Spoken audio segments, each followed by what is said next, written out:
neska mutillo. Zer modu zaudete? Ba ongi etorri nor da nor lehiaketara.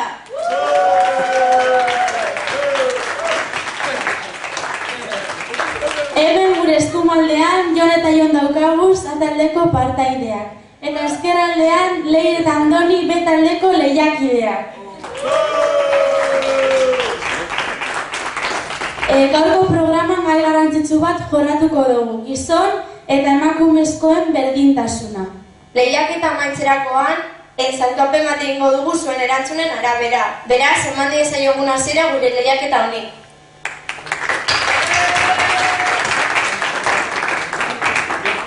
Gure lehenengo argazkian iPod bat agertzen da kanta batzuekin. Haien artean, Demi Lovatoren Don't Forget, Justin Bieberen Baby eta Miley Cyrusek abesten duen Part in the USA daukaguz. Galdera, nor uste duzue dela abesti honek entzuten dituena? Aneska, B, mutila, ala C, bietako edo C. Bai, enbiar dirago, fijo neska dela, mutil batek ez ditu musika mota horietako kantak entzuten. Baso gazadaz nahi, mutila bada, adiko jutxik zengo da. A ber, baina zergaitik ez legala da edo ez. A ber, nahi legala baina oso arrega da. Beraz, zein da zuen abesten erantzuna? Neska. Eta zuena? Fe, bietako edo zen.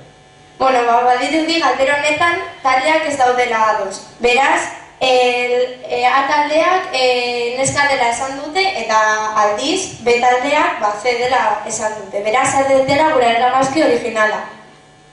Bueno, ikusten duzuenez, markagailuak estrenatuko ditugu eta lehenengo puntua Leire eta Andonirentzat doa. Zorionak. Eta ez dago generorik musika taldeetan. Bale.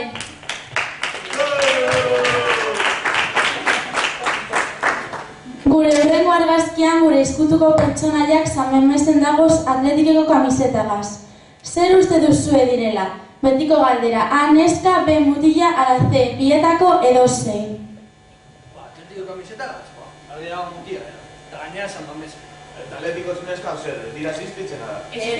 Baina existitzen, baina inoz ez ditu ikusten. Zelako matxista zari honetan. Bueno, zein da zuen azken erantzuna? Mutila. Eta zuena? Bietako da.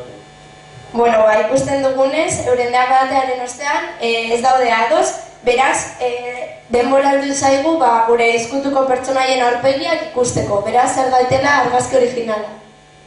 Bueno, ikusten dugunez, berriz ere, Leirek eta Andonik erantzun zuzena eman digute, beraz, beste puntu bat beraientzat.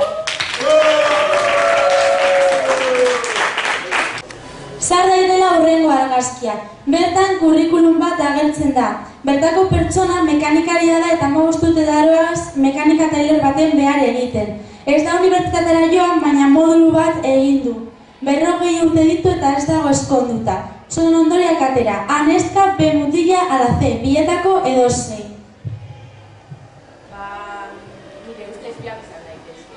Erren, neska batek noiz egin duela tailer batean eta eskonduta ditu. Arrazoia duzu, Baina zer gaitik ez? Edo zeinek egin aldun mekanika modulu bat? Neska batek ez badun badaki gidatzen zain jakin gaur pil bat aldantzen bidez. Bueno, gure erantzuna mutila da. Gura da. Eta zuena? Mutila. Bueno, berdin erantzun duzue. Okerra la zuzena izango ote da? Zar daitela argazki originala. Bueno, ikusten duzuenez, ez duzue asmatu eta erantzun zuzena C da. Beraz, ez dago puntu banaketarik galdera honetan. Eta ez legoke lanpostuetan desberdintasunik egon behar.